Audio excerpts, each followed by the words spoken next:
Welcome back to Spartharevu. As we had promised, ನಾವು ಎರಡನೇ ಭಾಗ ತರ್ತಿದ್ದೀರಿ Iran-Israel-US war. So ಈ ವಿಡಿಯೋನಲ್ಲಿ it is only about the historical perspective of the war. ಈ war ಯಾಕೆ ಶುರು ಆಯಿತು, how it will evolve, ಅದ್ರ ಬಗ್ಗೆ ನೋಡೋಣ. See, first you need to understand what is this love-hatred relationship between Israel and Iran. And ಯಾಕೆ ಒಂದು ಕಾಲದಲ್ಲಿ Iran and Israel were good friends. Our friendship ಯಾವ ರೀತಿ ಎನಿಮಿಟಿ ಆಗಿ ಟರ್ನ್ ಆಯಿತು, what was the reasons, all this ಪರ್ಸ್ಪೆಕ್ಟಿವ್ನ ಇವತ್ತು ಈ ವಿಡಿಯೋನಲ್ಲಿ ವಿಲ್ ಡಿಸ್ಕಸ್ ಇಟ್. ಜಿಯೋಪಾಲಿಟಿಕ್ಸ್ ಅಲ್ಲಿ religious politics power play an important role. Based on this factors ನಾನು the entire history of Iran, Israel and US ರಿಲೇಶನ್ಶಿಪ್ನ 4 phases ಆಗಿ divide ಮಾಡಿದ್ದೀನಿ. The first phase, that is pre-1979 phase. It is a friendship era of Iran and Israel. Idana, many of the diplomats will also say it as the love era without marriage anta. Whereas the second phase is a turning point. 1979 alli Iran alli Kranthi agutte. So this will considered as a turning point. Then later is 1980 to 2020. Illi you will see proxy war. I'll explain you what is proxy war. Then later 2020 in the direct war nadiyutte. Okay, Iran will directly get involved into the war. So these are the basic 4 phases. One by one we'll see each phase. First phase, pre-1979. Era of love without marriage. Yar madhya Iran, Israel and US. See, e phase ali, that 1970s ali, who was the king of Iran? The king of Iran was Shah Mohammad, Reza Pahlavi. He wanted to protect his position. To protect his position, he wanted a very strong friend who was economically and strategically important. Avagidid best option yaru? It was none other than USA. USA was very close with Israel, so Israel and Iran also became friends. At the same time, e period alle 1948 alli Israel as a country was established. Okay, our situation ಹೆಂಗಿತ್ತು ಅಂದ್ರೆ, when Israel being a Jewish country was established in mid of the Sunni majority countries. Jewish country ಸುತ್ತಮುತ್ತ ಇದ್ದದ್ದು ಯಾವ country? It is Islam majority countries ಇದ್ದು. So Israel, to protect itself, Israel wanted a good friend. So Iran became a good friend at that point. So this is how the friendship started. So 1948 alli Israel as a country was established. 1915 alli Turkey recognized Israel as a country, and later Iran also recognized it as a country. Andre manyate kottu. Iran, being a Shia majority country, was against all the Sunni majority countries. Each Sunni majority countries yaru? It is Saudi Arabia, Egypt. So alli naitu Israel became very close with Iran. Idon point. Iran king wanted to protect himself. That is the second point. Third point, it is economic needs. Iran alli huge amount of oil reserves ittu. So Iran used to export that to Israel. And at the same time, Israel used to accept it with a discounted price and also export technology to Iran. So alli mutual needs satisfy ಆಗ್ತಿತ್ತ? Yes, ಆಗ್ತಿತ್ತು. And the third reason is the strategic importance. Especially 1970s end ali, Shah was very unstable. Politically was very unstable. So to protect himself, Israel na Mossad as well as US na Central Intelligence Agency CIA came together and established a body known as SAVAK. SAVAK, SAVAK. This SAVAK body main agenda ಏನਿತ್ತು? Just to protect the king.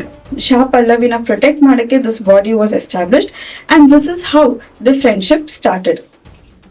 But the milestone ಅಥವಾ turning point ಯಾವುದು ಅಂದ್ರೆ 1979 Iranian revolution or the Iranian Kranthi. See, pre-1979 ಅಲ್ಲಿ the entire Iran was westernized. There was no restrictions. Women ಯಾವ ರೀತಿ ಬೇಕಾದ್ರೂ dress ಆಗ್ಬೋದಾಯ್ತು. They had the western knowledge, western culture ಇತ್ತು. But soon after this revolution, ಹೆಂಗಾಯ್ತು ಅಂದ್ರೆ the entire outlook of Iran changes. Iran shifted from monarchy to Islamic Republic. Now who is the leader of Iran? ಇವಾಗ Iran ಅಲ್ಲಿ the concept of supreme leader came. So the first supreme leader at that point of time was Ayatollah Ruhollah Khomeini. Or ಯಾವ agenda ಮೇಲೆ he came into power ಅಂದ್ರೆ by degrading Israel as well as USA. Khomeini, the first Khomeini, he gave statements that USA and Israel are shaitans of the world, and I am the protector of the entire Shia countries. And Khomeiniಗೆ ಒಂದು agenda ಇತ್ತು to establish a Shia crescent. ಈ entire Middle East countries ಅಲ್ಲಿ the Shia country should be the leader, and the Shia community should have the political and economic power. Our agenda ittu. Based on that agenda, he came to power, and the supreme leader was a very traditional follower. Avaru Kattar anuyayi agidru, and so the entire society outlook changed. So 1979 ಈ ಎರನ ನಾವು secret friendship ಅಥವಾ ಸಿಚುವೇಶನ್ಶಿಪ್ ಅಂತಾನೂ ಕರೀತೀರಿ. ಯಾಕೆ at early phase Khomeini was very against Israel, but ಯಾವಾಗ Iran ಮತ್ತೆ Iraq war ಶುರು ಆಯಿತು, he was under a need to have good friendship. So once again he made good friends with Israel and USA. So ಆಚೆಗಡೆ front of media he was hating USA and Israel, but ಒಳಗಡೆ there was all the arrangements to protect himself. Iraq war ನಡೆಯುತ್ತೆ, Israel will support Iran. ಯಾಕೆ the known devil is better than unknown devil ಅಂತ concept ಅಲ್ಲಿ Israel will support Iran. And at the same time, ಈ period ಅಲ್ಲಿ Israel will also support Iran to establish nuclear facilities. The same nuclear facilities which Israel and USA are attacking now. Once upon a time, it was initiated by Israel. This is how geopolitics work. There is no permanent enemies, no permanent friends. It's only the permanent interest which works out. So, ಇವಾಗ ಏನಾಯ್ತು ಅಂದ್ರೆ, now the nuclear facilities were established in Iran. And at the same time, Soviet Union collapsed. Because of the Soviet Union collapse, the entire situation changes. USAಗೆ ಇವಾಗ ಇರಾನ್ನ ಅವಶ್ಯಕತೆ ಇಲ್ಲ. The importance of Iran reduces. And at the same time, Israel will try to make friends with Saudi Arabia and other important Sunni countries. So, ಇಲ್ಲಿ ಕೂಡ Iran's importance will reduce. So, our situationship ಏನೈತೋ, now it will gradually start degrading. The third phase is 1980 to 2020. It is the phase of proxy war. ಈ proxy war ನ ಪರೋಕ್ಷ ಯುದ್ಧ ಅಂತಾನೂ ಕರೀತೀರಿ. So, ಈ ಎರಾನಲ್ಲಿ ಏನಾಯ್ತು ಅಂದ್ರೆ, the trust between Iran and Israel became from bad to worst. And at the same time, Iran ಗೊತ್ತಿತ್ತು at some point of time US will attack Iran ಅಂತ ಗೊತ್ತಿತ್ತು because of the oil reserve what they have. So Iran ಇವಾಗ ಏನ್ ಮಾಡುತ್ತೆ ಅಂದ್ರೆ, they will try to increase the uranium enrichment. They'll increase the uranium enrichment up to 60%. But ಇಲ್ಲಿ Iran will take a wrong step. ಅದೇನದು wrong step ಅಂದ್ರೆ, once upon a time when everyone were good friends, Iran would have signed a treaty called as Non-Proliferation Treaty under IAEA. According to this treaty, what was the conditions? That Iran should not use the nuclear facilities for war. Uranium enrichment should not be more than 3 to 5%. But ಇವಾಗ Iran ಏನ್ ಮಾಡ್ತು? Increase to 60%, which is near weapon grade. So ಇಲ್ಲಿ ಮತ್ತೆ insecurities increase ಆಯ್ತು. Israel and USA was looking into all these new steps of Iran. So USA ಅವಾಗ ಏನ್ ಮಾಡ್ತು ಅಂದ್ರೆ, USA will start putting sanctions on Iran. Mind you, this same non-proliferation treaty is not signed by Israel, it's not signed by Pakistan, and ನಮ್ಮ ಭಾರತ ಕೂಡ ಇದನ್ನ sign ಮಾಡಿಲ್ಲ. We'll go back to the topic. So ಇವಾಗ ಏನಾಯ್ತು ಅಂದ್ರೆ, Iran ಮೇಲೆ USA will put huge economic sanctions. This will trigger the situation. But at 2015, everyone will come together, especially the global leaders will come together and sign for Joint Comprehensive Action Plan. ಏನಿದೆ Joint Comprehensive Action Plan or the Plan of Action? ಇಲ್ಲಿ Iran and USA and other P5 countries plus Germany will decide that Iran will not increase the uranium enrichment, and accordingly USA will also remove the sanctions. Unfortunately, 2018 ali USA under the leadership of Donald Trump will come out of this plan. So illi the proxy war turned into direct war. So I'll explain you what is this proxy war or ಪರೋಕ್ಷವಾಗಿ ನಡೆಯುವ ಯುದ್ಧ. ಇಲ್ಲಿ Iran ಏನ್ ಮಾಡುತ್ತೆ ಅಂದ್ರೆ it will indirectly fund few terrorist group, fund ಮಾಡುತ್ತೆ, train ಮಾಡುತ್ತೆ, and also weapon will be given by Iran to which terrorist groups?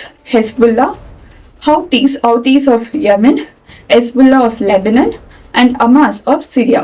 These three important terrorist groups, the funding was done by Iran. It's like Iran, group na bittu, they are creating war-like situations or disturbance in Israel. So this is called as proxy war. 2020 in the proxy war will shift to direct confrontation. 13th June 2025 was a turning point. USA and Israel will start an operation called as Rising Lion. For the first time, Israel will kill all the 6 important nuclear scientists of Iran. Iran will trigger agate, and the very next day, they will launch missiles on Israel's Tel Aviv. So 2025 will also there was a war. Soon after that, chutumutu wars were going on. But later, when the war outbroke, it was Feb 2026. 28 Feb 2026, important operations were started. USA started Operation Roaring Lion, whereas Israel started Operation Fury, and Iran retaliation mukantara they started Operation Fateh Kaibil. So in 28th February, Iran's supreme leader Ayatollah Khomeini got killed. It was a war only between 2 to 3 countries. Now it became a regional crisis. This regional crisis had influence on the entire economy of the world. So this is how 2026 war started. 35 plus days agide and still the war was going on. But Donald Trump gave an ultimatum that by 7th April 8 p.m. the Strait of Hormuz should be opened. If not, the entire Iran will be demolished. Iran anno civilization world mapper iralla anta he gave a warning. But this same day, that is the ultimatum day 7th April, the important leaders Israel, Iran and USA came to ceasefire. 2 weeks of ceasefire was declared. This ceasefire is Kadana Virama. Now we need to see how successful will be this ceasefire and also how our diplomatic leaders will handle this situation. See, what we need to appreciate Iran was underestimated by the entire world. Iran very strategically used certain important geographical choke points as an economic weapon and military weapon. Each strategy of Iran using a particular choke point as a military weapon, we call it as Ayatollah booth. Geopolitics, there is a new term which is used regularly, which is known as Ayatollah booth. Iran strategically used Strait of Hormuz as a military weapon. Now we need to wait and watch. Eridwara Kadana Virama will be successful, or will it end up in a other war, or will it turn into a World War III? All this depends on how active different countries' diplomats work on it. Iran has given a 10-point conditions. If USA agrees to this 10-point conditions, the situations will be calmed down. Comment section many students Kannadalli explain Madi Madam anta keltidira. Next videos I'll take that conscious effort. Majority of the video nanu Kannadalli convey martini. And the third video will be regarding economic impact, not only on India but also Karnataka. Keep watching. Thank you.